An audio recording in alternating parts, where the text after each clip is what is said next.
অকণিষ্ঠ শইকীয়াৰীয়ে অনুৰোধ কৰিলে যে সতীৰ্থ সন্মিলন পাতিব লাগে। মোকে প্ৰথমতে ক'লে, লগত নব আছিলে। তাৰপিছতে ময়ো ইচ্ছা কৰিলোঁ। তেনেকৈ আমাৰ এটা ডাঙৰ টিম আছিলে, প্ৰায় 25জনমান আছিল। তাৰে কেইগৰাকীমান আঁতৰি গৈছে এতিয়া দিনৰ কাৰণে। সেইসকলে আমি বাচি আছোঁ। সকলোৱে 2021 পৰা 22-23 এনেকৈ ৰিটায়াৰ হ'লোঁ। হোৱাৰ পিছত সুদীৰ্ঘ এই 40 বছৰ পিছত আমি আজি এটা সতীৰ্থ সন্মিলন পাতিছোঁ ফেৰগাঁও চাব ডিভিজনেল লাইব্ৰেৰী এটা কোঠাত। আৰু ইয়াত আমাৰ অশেষ আনন্দ অনুভূতিৰে আজি ভৰি পৰিছে। আমি সকলোৱে যাক বৃদ্ধ বুলি কয় তেনেকুৱা এটা বয়সত ভৰি আগবাঢ়ি গৈছোঁ। তথাপিও অন্তৰংগ আলাপেৰে আজি আমাৰ জীৱন জীপাল কৰিছোঁ। আৰু আমাৰ ফাৰ্ষ্ট বয় আছিল আনন্দ মণ্ডল। তেওঁৰ যিখিনি জীৱনৰ কৰ্ম জীৱনৰ অগ্ৰগতি সেইটোৱে আমাক আনন্দিত কৰিছে। আৰু কমলেশ্বৰ শইকীয়াৰী যথেষ্ট এজন সৎ ব্যক্তি, যিখিনি কাম কৰি গম পালোঁ। আৰু গোটেই বান্ধৱী যিখিনি উৎসাহ উদ্দীপনা সকলোখিনিকে আমি আজি সামৰি এটা উৎসাহ পাইছোঁ, অনুপ্ৰেৰণা পাইছোঁ। অনাগত দিনবিলাকতো তেনেকুৱা এটা আমি মন লৈ হয়তো আহি থকা প্ৰজন্মসকলক আমি আদৰ্শ দেখুৱাব পাৰোঁ। আৰু ইয়াৰ মাধ্যমেৰে আমি হয়তো বহুজনৰ মিলাই বেথনি হোৱা জীৱনকো কিছু আমি সকাহ দিব পাৰিম, সেনেকুৱা এটা অনুভৱ হৈ ৰাখিছোঁ মনে মনে। পিছলৈ আমি যেতিয়া ভালকৈ কথা পাতিম সেইবিলাক হয়তো সমাজত কিছু হ'লেও বৰঙণি যোগাব বুলি আশা কৰিছোঁ। যে কাৰোবাৰ সুপৰামৰ্শ দিহাই এটা জীৱন বা পৰিয়ালক নিশ্চয় স্বাস্থ্য আৰু যিটো কি জীৱন ধাৰণা সলনি কৰিব বুলি আশা কৰিছোঁ। টিমটো এটা লেখত ল'বলগীয়া টিম যে আমি হিচাপ কৰিলোঁ প্ৰায় 25জন আমি চৰকাৰী চাকৰি নিয়োজিত হৈ অৱসৰ লৈছোঁ। আৰু এই টিমটোতে আছিল দুৰন্ত ফুটবলৰ গোটেই গলকিপাৰ, খেলুৱৈ আৰু তৰ্ক কৰিব পৰা আৰু নৃত্য, অভিনয়, গান সকলোতে আগৰণুৱা এটা টিম আছিলোঁ। আৰু ইয়াৰ অন্তৰত আছিল আমাৰ যিজন নেকি তেওঁ প্ৰয়াত কলিতা ছাৰ। তেওঁৰ সবল এটা স্থিতিয়ে আমাৰ ছাত্ৰ ছাত্ৰীসকলক এটা সবলতা দিছিল। আৰু আমি চৰিত্ৰ গঠনতো যথেষ্ট অৰিহণা তেখেতৰ পৰা পাইছোঁ। ছাৰে আমাক টুৰ্ণামেণ্টত লৈ গৈছিল। ইমান খঙাল ছাৰজনে কোলাত বহাই আমাক স্কুল টুৰ্ণামেণ্টত লৈ গৈছিল। আৰু ছাৰক শেষত পালোঁ 2007 চনত। তেখেত মোৰ এটা ব্যক্তিগত কালচাৰ এটা আছে, সেইটো তেওঁ দেখুৱাইছিলে। আৰু ছাৰৰ সেইটো এটা মোৰ কাৰণে অনুপ্ৰেৰণা। আৰু সাংস্কৃতিক জীৱনটোত বৰ্তমান মই অলপ আছোঁ। আৰু যিখিনি পাৰে ৰাইজে জানি আৰু ইমান খুব ভাল নালাগে মোৰ সকলো কথা। গতিকে এটা অনুপ্ৰেৰণাৰে সমাজখন কিবা এটা দিব পাৰিছোঁ, সেইটোৱে মই ধন্য মানিছোঁ জীৱনটোত।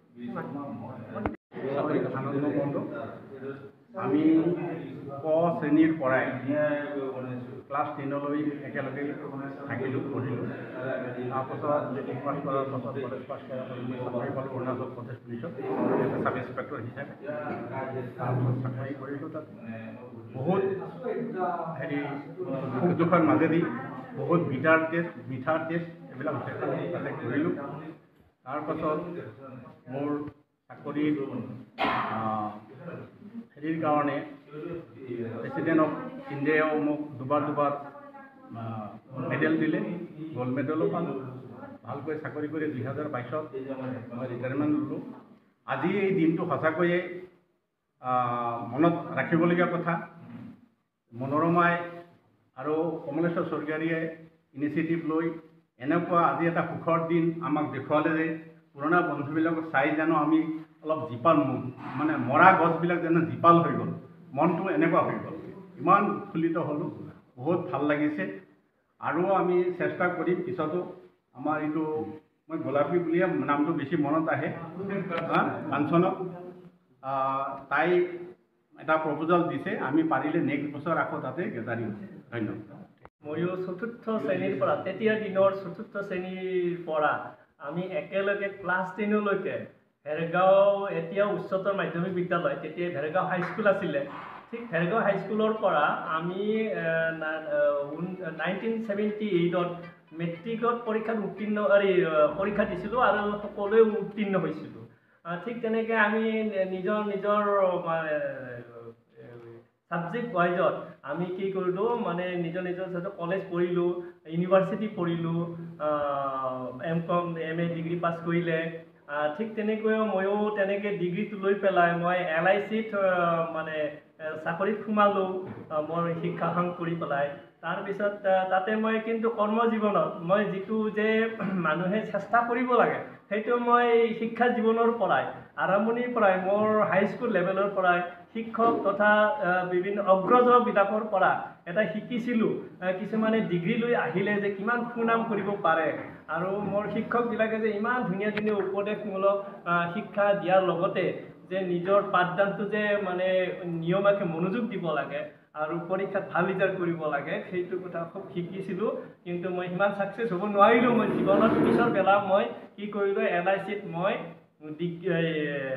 M.Com পাছ কৰি পেলাই মই কি কয় LICত চাকৰিটো লৈ পেলাই এডমিনিষ্ট্ৰেটিভ অফিচাৰৰ পৰা আদি কৰি মই DM ৰেংকলৈকে যাবলৈ সক্ষম হ'লোঁ। বা সেইটো মোৰ সক্ষম হৈছে মোৰ অনুপ্ৰেৰণাৰ যোগেদি মোৰ হাইস্কুল লেভেলত পোৱা আৰু মোৰ শিক্ষকবিলাকৰ গুৰুজনৰ পৰা পোৱা প্ৰেৰণাৰ যোগেদি। আৰু এইখিনিতে মই আমাৰ সতীৰ্থসকলক মই আজি এই যে অন্তৰংগ আলাপ এইটো মানে ভেৰগাঁও অঞ্চলত মানে প্ৰথম বুলি ক'ব পাৰি। অগ্ৰজবিলাকে ঠিক তেনেকৈ ধৰণৰ হয়তো অৱসৰ ল'লেও তেনেকৈ ধৰণৰ প্ৰচেষ্টা হাতত লোৱা নাছিল। আৰু ঠিক তেনেকুৱা আমি ধৰক মনোৰমা বৰা মোৰ সতীৰ্থ শ্ৰেণী সতীৰ্থ আৰু মোৰ আনন্দ মণ্ডল আৰু বহুত সতীৰ্থ আছে আমাৰ 31জন। তেখেতসকলৰ প্ৰেৰণাত আমি কি কৰিলোঁ আগভাগ লৈ পেলাই তেখেতসকলক আজি একগোট কৰিবলৈ সক্ষম হ'লোঁ। আৰু তেখেতসকলে আজি আমাৰ এই মানে অন্তৰংগ আলাপৰ যোগেদি বহুত অনুপ্ৰেৰণা লাভ কৰিছোঁ লগতে আৰু তেখেতসকলে ভৱিষ্যত আৰু তেনেকৈ ধৰণৰ অন্তৰংগ আলাপটো বছৰে বছৰে হৈ থাকিব বুলি অন্ততঃ কমেই বছৰত এবাৰ আমি নিজৰ সুখ দুখৰ কথা আৰু আমাৰ স্বাস্থ্য শিক্ষা ল'ৰা ছোৱালীৰ উন্নতি অঞ্চলৰ উন্নতিৰ কথা চিন্তা কৰি আলাপ আলোচনা কৰিম বুলি আমি সংকল্পবদ্ধ হৈছোঁ। এইখিনিয়ে মোৰ